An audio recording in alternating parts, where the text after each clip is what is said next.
L'infériorité est un élément destructeur de la personnalité. Elle empêche un individu de se réaliser, de prendre sa place dans la vie. La cause première en est l'éducation. Enfant, il n'a reçu que des diminutifs en guise de remarque. Tu es un vaurien, un imbécile, tu ne feras jamais rien dans la vie. Tu es un raté.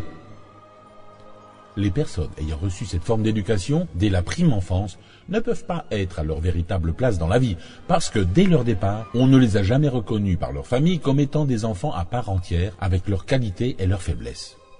Le rôle d'éducateur des parents consiste à mener l'enfant à sa pleine réalisation, même s'il fait des erreurs ou s'il est moins bon qu'un autre dans une sphère donnée. Très souvent, un parent transmet à son enfant l'éducation qu'il a lui-même reçue de ses parents, ou encore pour contrer l'éducation reçue. Il est trop permissif et se soucie peu de l'enfant qui est par conséquent laissé à lui-même. Le manque de confiance en soi est le complice de l'infériorité. Il est évident que l'un ne va pas sans l'autre. Mais comment arriver à changer cette situation qui dure depuis trop longtemps déjà? L'infériorité, je la nomme le TEPA de la vie. Primo, sachez reconnaître en vous ses faiblesses et reconnaissez que c'était votre saboteur qui vous enquiquinait l'esprit avec toutes ses sornettes malveillantes.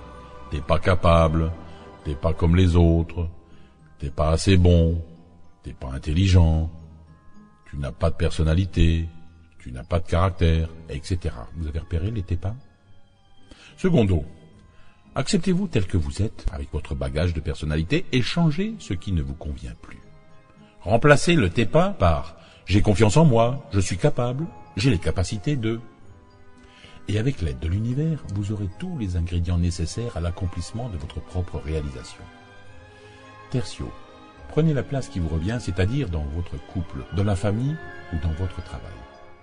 N'acceptez que ce qui vous convient et ce qui est logique dans la mesure de la démarche imposée. Souvenez-vous, vous êtes la personne la plus importante au monde. Il y a des personnes qui depuis toujours préfèrent se contenter d'être au second rang ou qui laissent passer l'occasion de se faire valoir pour faire plaisir à l'autre. Vous aussi avez droit à votre place. Prendre sa place et avoir beaucoup d'estime de soi. Tu crois que chacun a une place et qu'il doit la prendre et qu'elle lui revient de droit? Que fais-tu des ambitieux qui font tout pour éliminer l'autre dans la compétition pour lui voler sa place, au travail par exemple? Eh oui, tu as raison. Mais l'ambitieux, s'il mène une partie loyale pour obtenir un poste, met en action ses qualités, ses compétences qu'il utilise, et non l'énergie de l'univers.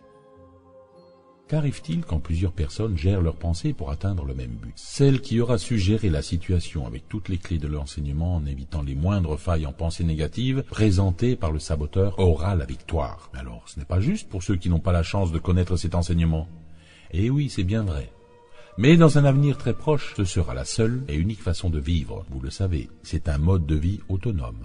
On a toujours pensé et on pensera toujours. Maintenant, il y a un mode d'emploi, c'est tout. Soyez confiants. Je vous retrouve dans notre prochain cours, ce sera le 60e déjà.